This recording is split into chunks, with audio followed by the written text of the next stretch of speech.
This workshop's going to be about the 9 principles of change. And I'm sure if you look around or think about people in your environment, there's some people you know who somehow sail through a job loss, and they sail through, losing a parent. And other people, it's just, they just get stuck, and there's no sort of ability to move forward. And what I found was, from interviewing people, that there really are some principles that make people good at change. I didn't know what they were going in.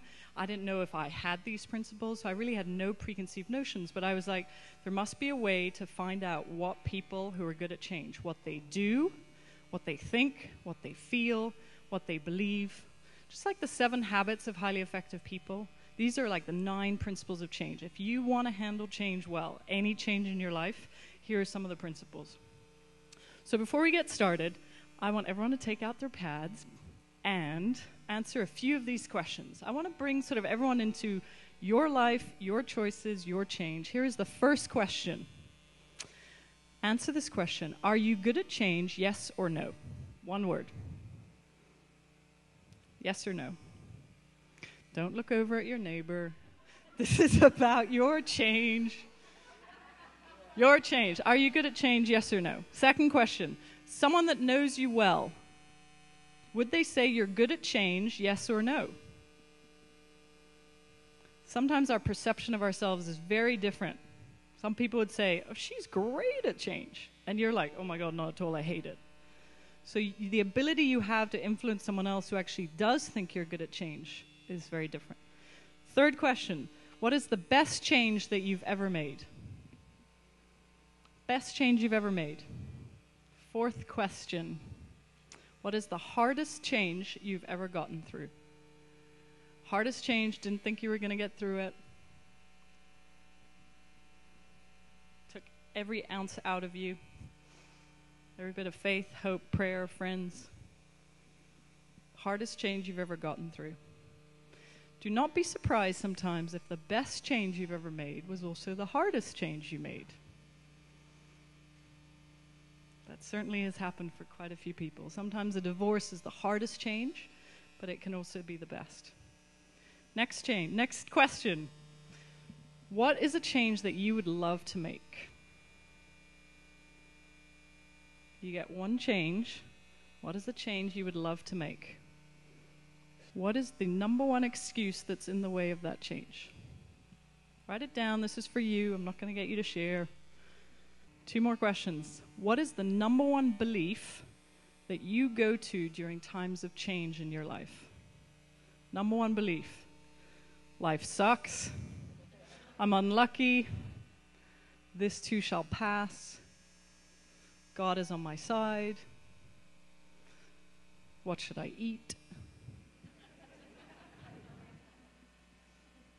Number one belief you go to. It could be positive or negative, but it is your belief, and it is pretty much ruling your life. Could be good, could be disempowering.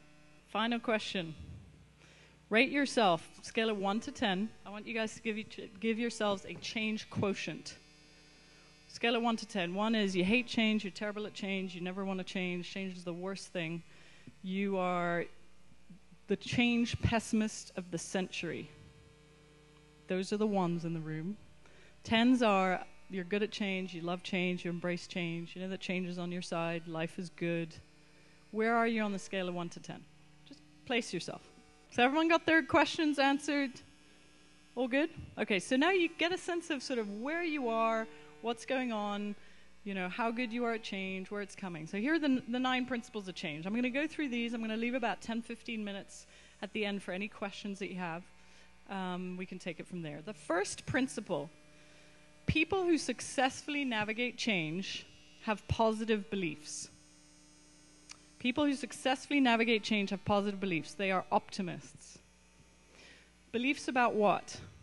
Beliefs about themselves, beliefs about life, and beliefs about that specific change.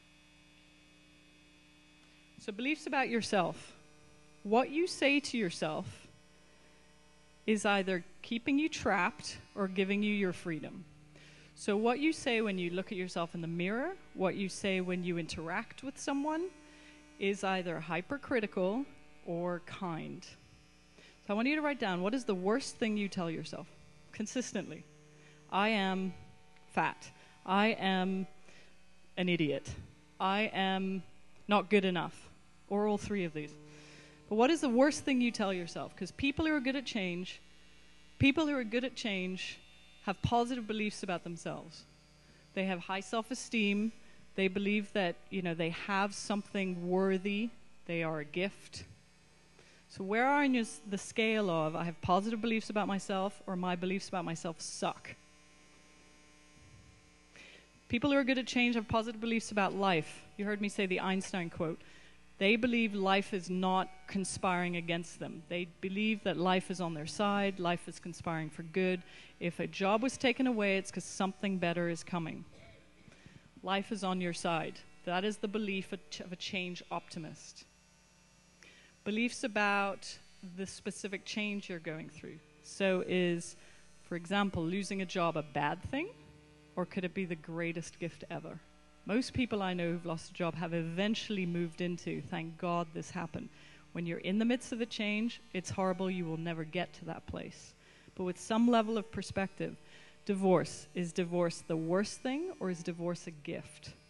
That's the quality of belief that I'm talking about. So whatever change it is for you that you're thinking about, you believe certain things about that change. It's a good thing, it's a bad thing, it's a worst thing. So just look at the belief that you are currently sort of holding on to. Does it help you? Does it hurt you? Where do beliefs come from? Beliefs come from what I call the tribe. The tribe is your family, number one. The tribe is from society. There's beliefs that are thrown on us as women, where women are supposed to fill in the blank. There's a lot of tribal beliefs that are being thrown at us, where we're supposed to do one thing and we're not supposed to do another. Those are not your beliefs. Those are the tribe's beliefs. You must reconnect with, what do I personally choose to believe?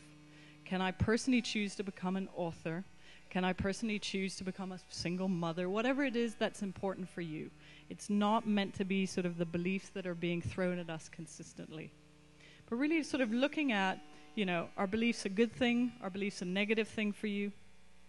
What is the worst belief that holds you back? People who are good at change have positive beliefs.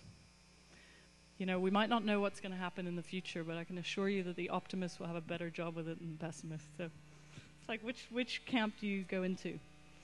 Another thing, principle number one, is people who are good at change are open-minded. They're open-minded.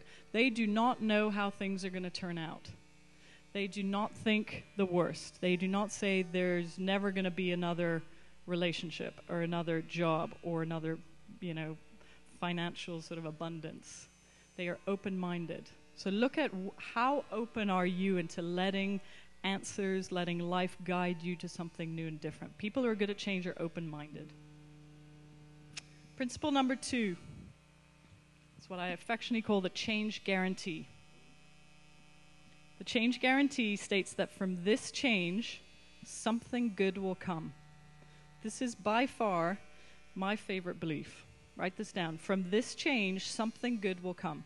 I have this written in my bathroom. I have this written by my phone. I have this written in my office, so that when something happens, I can always look at that and go, from this situation, something good will come.